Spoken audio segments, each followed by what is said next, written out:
तीन लोगों ने झूठ बोला तो झेलना पड़ा इन्हें मां सीता का श्राप। दोस्तों, वाल्मीकि रामायण में माता सीता द्वारा गया में दशरथ जी के पिंडदान को लेकर एक किस्सा मिलता है।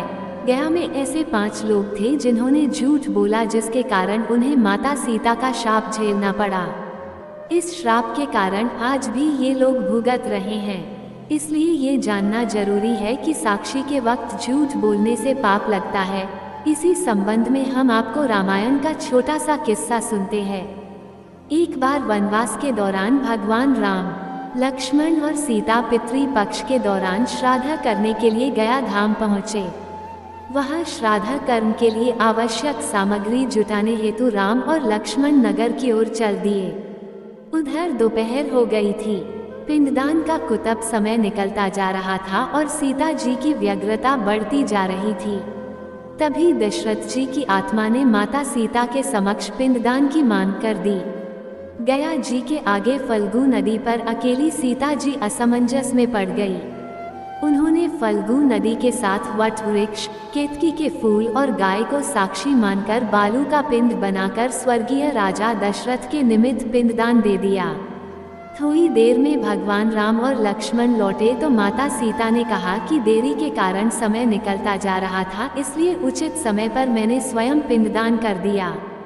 ये सुनकर श्री राम ने कहा कि बिना सामग्री के पिंडदान कैसे हो सकता है, इसका प्रमाण दो।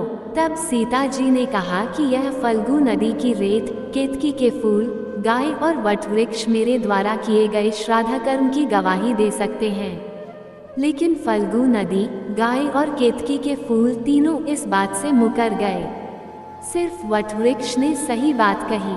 तब सीता जी ने दशरथ का ध्यान करके उनसे ही गवाही देने की प्रार्थना की।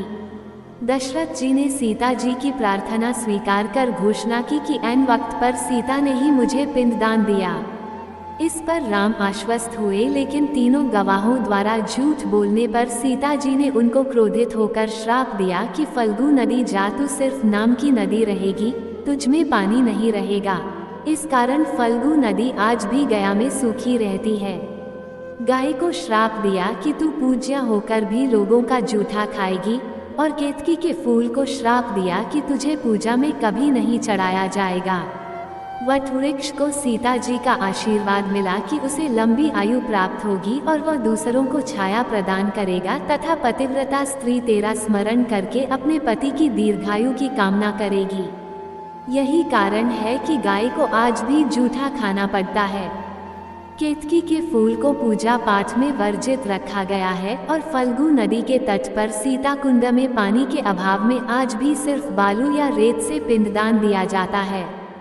तो दोस्तों, वीडियो अगर इन्फॉर्मेटिव लगी हो तो वीडियो को लाइक करें और ऐसी ही वीडियोस के लिए हमारे चैनल अद्भुत विचार को सब्सक्राइब अवश्य करें। वीडियो में अंत तक बने रहने के लिए धन्यवाद। हर हर महादेव मित्रों।